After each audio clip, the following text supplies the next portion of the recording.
अस्सलामुअलैकुम। Welcome to my channel all stories with Shabnam. कहानी शुरू होने से पहले मेरी आप सब से रिक्वेस्ट है कि मेरे चैनल को लाइक, शेयर और सब्सक्राइब ज़रूर करें। चलिए शुरू करते हैं। मौसम बहुत सुहावना था उस दिन। गुनगुनी धूप में कॉलेज के गार्डन में वह अपनी सहेलियों के साथ खड़ी थी। कुदरत का अनमोल तोहफ़ा थी वो।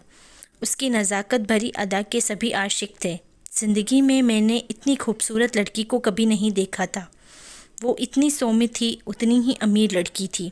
उसके पीछे कॉलेज के सभी लड़के पड़े थे। दरअसल मुझे भी वह बहुत पसंद थी। मैं उसे देखना चाहता था। उसे देखना ही मेरी आदत सी बन गई थी, या यह कहूँ कि अधिकार सा समझता था उसको अपना देखना। आज कुछ ज़्यादा ही उसे देखने का मौका मिल गया था। दरअसल मैं वनस्पति विज्ञान का छात्र था और अपने कुछ फ्रेंड्स के साथ गार्डन में पौधों को समझने की कोशिश कर रहा था। पौधों को समझने की इस कोशिश में वो ज़्यादा समझ में आ रही थी। शायद वह समझ गई थी कि मेरा ध्यान पौधों पर कम और उस पर ज़्यादा था, क्योंकि वो मेरी क्लास फेलो थी और उसका नाम ज्योति था। एक दिन कॉलेज परिसर में काले रंग की लंबी सी गाड़ी रुकी। ड्राइवर ने फटाफट उतर के पिछला दरवाज़ा खोला। उसमें से जब वह निकली तो मेरे होश उड़ गए। वह अमीर तो थी ही, ये बात तो मैं जानता था, लेकिन इतनी अमीर थी यह पहली बार जाना। मैं उसे देखने की कोशिश करने लगा। वह भीड़ को चीरती हुई मेरे पास आई और बोली, ए मिस्टर, आज लाइब्रेरी में मिलना ठीक 11 बजे, ओके? मैं कुछ समझ पाता या कुछ कह पाता, हवा की तरह उड़ती हुई चली गई। अब तेरा क्या होगा रे कालिया? मेरे पास खड़े एक फ्रेंड ने मुझ पर तंज कसा। ठीक 11:15 मैं लाइब्रेरी में जाकर बैठ गया। जैसे ही 11 बजे के टंकारे लाइब्रेरी की घड़ी में बजे, वह मेरे सामने आ गई। मैं अपने आप को अकेला सा महसूस कर रहा था। क्या नाम है तुम्हारा? उसने कड़कते लहजे में पूछा। जी दीपक, मैंने टका सा जवाब दिया। तो मिस्टर दीपक, अपनी औकात में रहो। मुझे घूरने और देखने की कभी कोशिश मत करना, वरना। उसने चुटकी बजाते हुए कहा। घूरना या देखना कोई अपराध है क्या, या कोई गुनाह है? मैंने भी कह दिया। उसने पहले चारों ओर नज़र घुमाई और फौरन बोली, अच्छा बच्चू, तो जवाब देना भी आता है तुम्हें? चलो बताओ, क्यों देखते हो मुझे? कॉलेज में लड़कियां मर गई है या उनका अकाल पड़ गया है? अकाल तो नहीं पड़ा मिस, बाढ़ आई हुई है लड़कियों की, लेकिन तुम मेरे लिए स्पेशल हो। तुम मुझे सबसे अच्छी लगती हो, बहुत पसंद हो मुझे। हाँ, मैं भी बोलता चला गया। यह सुनकर वह हंसने लगी, हा हा हा। फिर बोली, ज़मीन के ज़र्रे को फलक के सितारे छूने की सोचना भी नहीं चाहिए। अपनी औकात में रहो। सोचने में हर्ज क्या है? अगर कोई अनमोल तोहफ़ा हम गरीबों के नसीब में नहीं हो सकता, लेकिन उसे देखने और सोचने के बारे में तो मैं हक रखता हूँ ना। मैंने भी जवाब दिया और अपने दार्शनिक लहजे में बोला, अरे वाह, हम पर अधिकार भी जमाने लगा। आया बड़ा।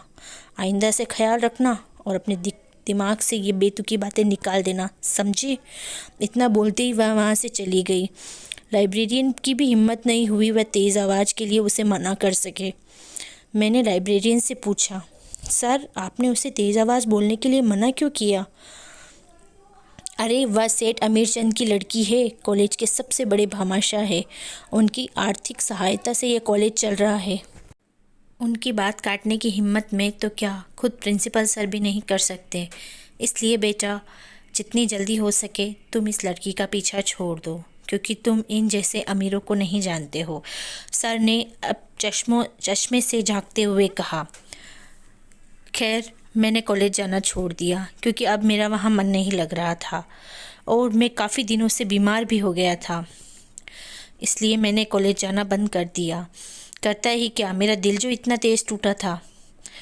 लगभग 15 दिन बाद किसी ने मेरे कमरे का दरवाज़ा खटखटाया। मैंने जैसे तैसे चारपाई से उठकर दरवाज़ा खोला। सामने का जो मंज़र देखा, मेरा बुखार और बढ़ गया। सामने वही लड़की खड़ी थी। बिना कुछ पूछे अंदर आकर मेरी पढ़ने वाली कुर्सी पर बैठ गई। मेरी कमज़ोरी को भी भाप चुकी थी, तो मैं कर ही क्या सकता था, क्योंकि मुझे वो अच्छी लग रही थी, लेकिन मैं बीमार हो चला था। और आज उसे सामने देखा तो थोड़ा मन में हौसला हुआ। इसलिए उसने मुझसे पूछा बीमार हो, इसलिए कॉलेज नहीं आ रहे थे इतने दिनों से। हाँ हाँ, मलेरिया हो गया था, मैंने उसे पानी का ग्लास देते हुए कहा। ये सब हरकत करोगे तो लवेरिया या मलेरिया ही होगा। मैं तो इसलिए आई थी कि मुझे देखने की आदत रखने वाला, मुझे देखने का अधिकार रखने वाला दार्शनिक आजकल कॉलेज क्यों नहीं आ रहा है। अब उसकी आवाज़ में ज़रा नरमी थी। जी जी, मुझे माफ़ कर दो। दरअसल मैं आपको पहचान न सका कि आप तो सेठ अमीर चंद। हा हा हा हा हा। क्या हुआ, हवा निकल गई? छोड़ दी बड़ी बड़ी बातें, और ये क्या आप लगा रखा है। चलो डॉक्टर के पास ले चलती हूँ, बाकी बातें बाद में करना। अपनी हालत क्या बना रखी है, ज़रा देखा है आईने में? उसने कहा। मैं तो उसे सख्ती की हालत में देख रहा था। आज क्या हो गया था इसे? आज मेरी इतनी फिक्र, शायद उसके अंदर भी एक समंदर सा जाग उठा था।